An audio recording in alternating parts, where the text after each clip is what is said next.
got the receipt right there. You can see the receipt and the hot dogs. I told the lady not to put the receipt in the bag with the food because the receipt is toxic. Right there, see that chemical on that receipt? It's highly toxic. It's very toxic, so you don't want it with the food. Here's the lesson.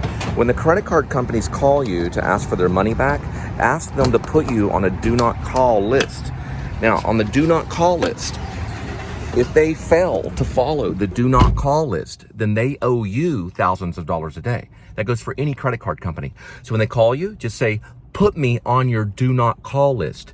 If they fail to adhere to that, then they owe you money. This particular one, what I decided to do is celery salt and the onion things, because that's what Linda told me to try out on the hot dogs. I thought it was a good idea. She's been in the food service for like 27 years. When it comes to putting food in your mouth, she really knows about stuff. So this is actually going to be just the, you can see how the hot dog is right there. And that's basically, I don't know, like onion chive kind of stuff. She's right. Tastes very good. I got Coke and Coke Zero right here.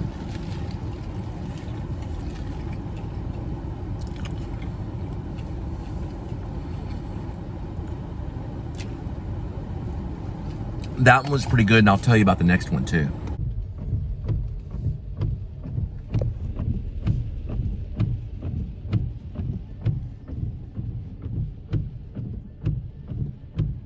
Yeah, I think it's that one.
Gave me $2 for a KV's. Yeah, they just gave me $2 at a. So they gave me $2 for a KFC drop. What? Here's your $2. What? The KFC was actually a drop. An additional drop. So this is the Panda. So I got to pick up the Panda and deliver that to your doorstep, and then in between that, I'm going to pick up the KFC drop, which is $2. Why would someone give $2 out on any of these? It should be $10 and up. Here's your $2. Now go pick up the KFC and drop it off the doorstep. $2. What do they order? A napkin? They got 25. Oh, okay, they got $25.22 and wok fried shrimp.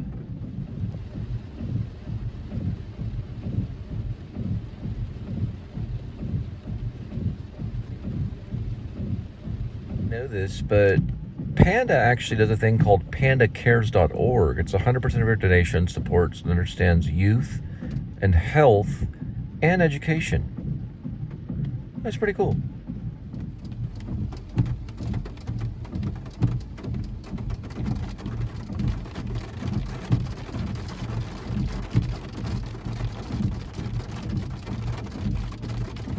Yeah.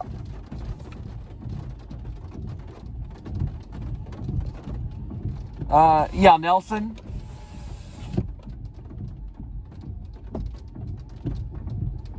Nelson. No.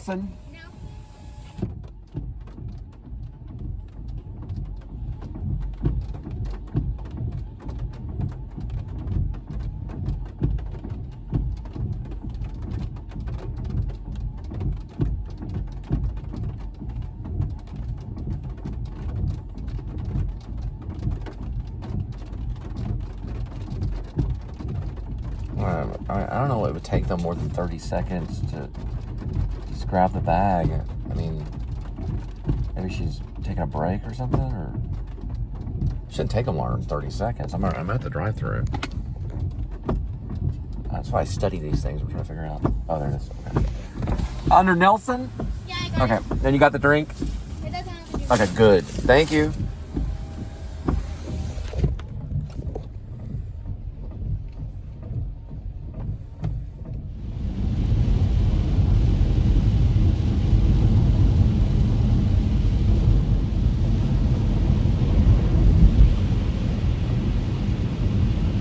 I see. So to avoid.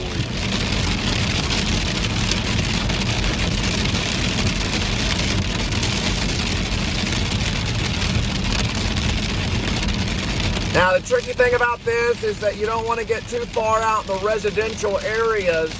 You want to try to stay on the highway as much as possible. In this case, I got pulled out in the residential areas, which sometimes flood.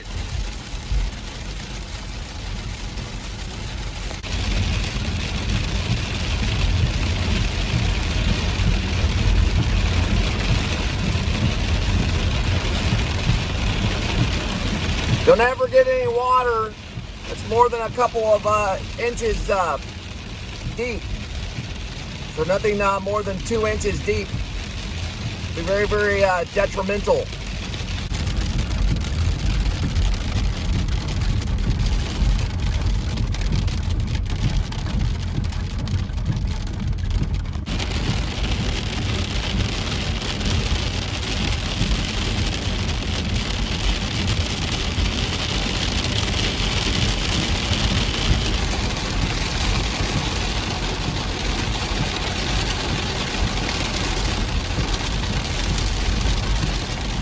One thing you can do is you can look for splashing from other vehicles that are ahead of you. If that's the case, you can always stop, like maybe turn right there. You could. It takes about a good 30 minutes before the water really starts to set in, depending on how consistent the sheet of rain is.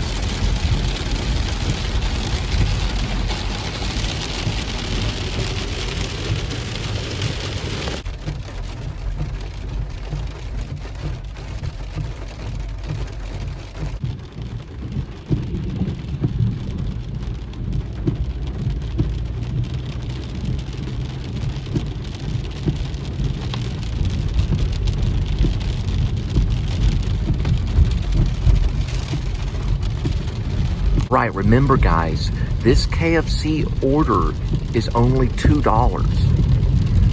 Okay, that's not what they're paying. They're probably paying $20 or $30. But me, I'm getting $2. And it's raining outside like a hurricane. $2. It'll be at your doorstep soon.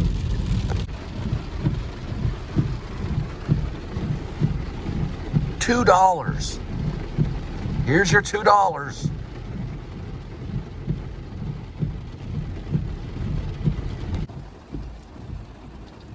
All right, thanks.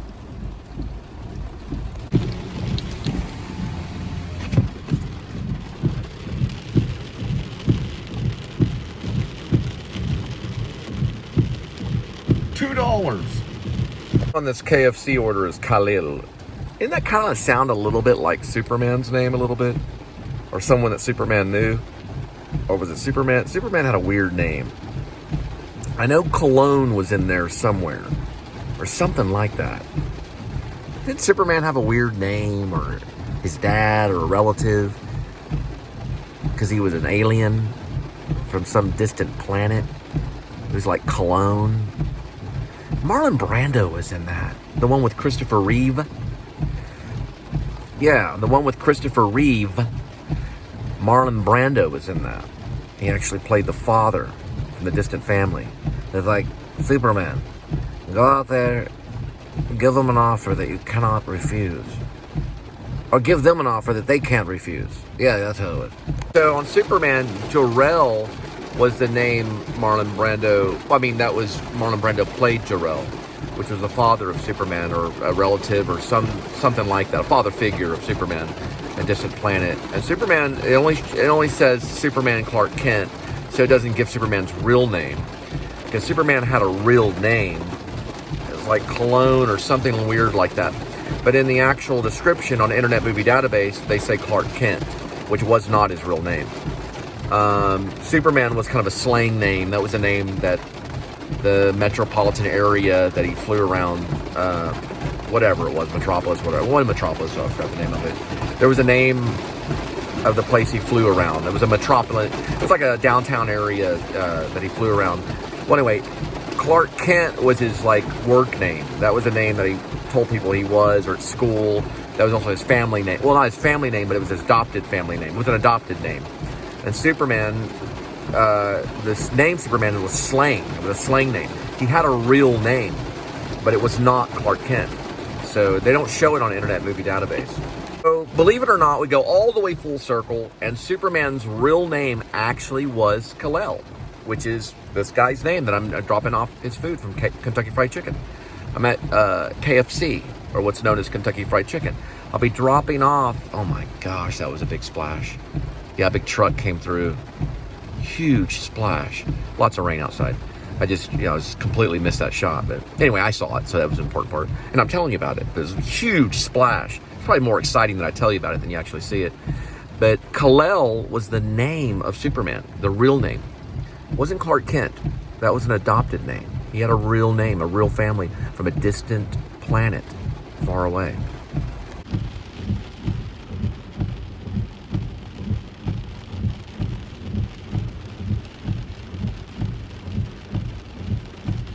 So one of my favorite characters in Superman, besides, of course, Clark Kent, or Superman, or Kal-El, or however you say his name, played by Christopher Reeve. That was my favorite Superman, Christopher Reeve. But my favorite character in Superman was actually Terrence Stamp. I thought that character was my favorite villain on Superman. So Terrence Stamp was a great actor. He's still around today. Really one of our best European actors. And he played General Zod. And there's a scene in Superman 2 where he says, "Kneel before Zod." It's very great. Of course, the Superman that I'm talking about was created by a director named Richard Donner. Richard Donner recently died, and he was one of my favorite directors, and he did two great movies. He did Superman with Christopher Reeve, and he did Lady Hawk with Matthew Broderick. Two great movies. Also, Michelle Pfeiffer was in Lady Hawk, too. And that other dude, the weird guy that was the hitchhiker. What was the hitchhiker guy's name? I mean, again, the word that's what I'm hearing in my head. That's what I hear. I'll figure it out later. His name was Rutger Hauer. Rutger Hauer. And he was in The Hitcher and in Lady Hawk. He worked with Richard Donner. Great director. Great films that Rutger Hauer was in is Lady Hawk and, of course, The Hitcher. The Hitcher is very scary. Actually, the reason I never pick up a hitchhiker is because of the movie The Hitcher.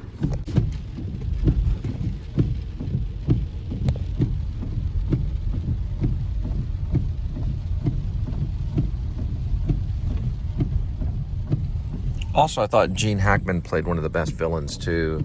Or actually, when it comes to Lex Luthor, I thought Gene Hackman's Lex...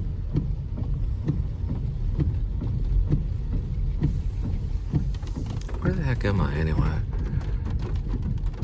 Alright, the numbers went backwards there. I thought Gene Hackman's Lex Luthor was great.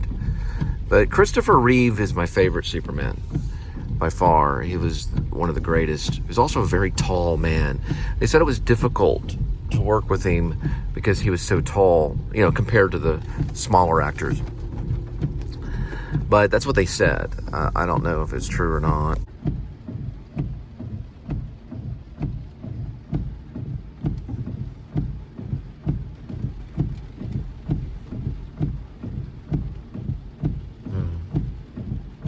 Yeah, this is a weird one. Numbers are correct right there, but I'm going back around to see why the numbers aren't going the right way. Got to check that also. They've got names on these, which are even better. That's really good. If a building has a building number and a name, that's very helpful. That one does. You can see it also has the number and then the name underneath, which is LcSbanD. And then it also has a separate building number and then the apartment numbers. So what you have is you have the address, then the name of the building, an actual name, LcSbanD. Then you have the building number. Under that, then you actually have the unit numbers. That is very easy to find. The only problem is the numbering doesn't make sense. Not over there, but I'm talking about the next one over should be 6018. And it's not necessarily following a particular order. That's what's kind of hard too. Because this one naturally should be 6018, according to science and numbering, which is not correct. It goes to 6012. So these are all smaller numbers too. And we're looking for 6020. So it's going backwards, but it would ideally go forward. So my instincts were correct. It is the first building, so it's actually that building right there. So it backwards rather than forward. That's fine. We can still find it. Backwards or forwards, it still works. 342.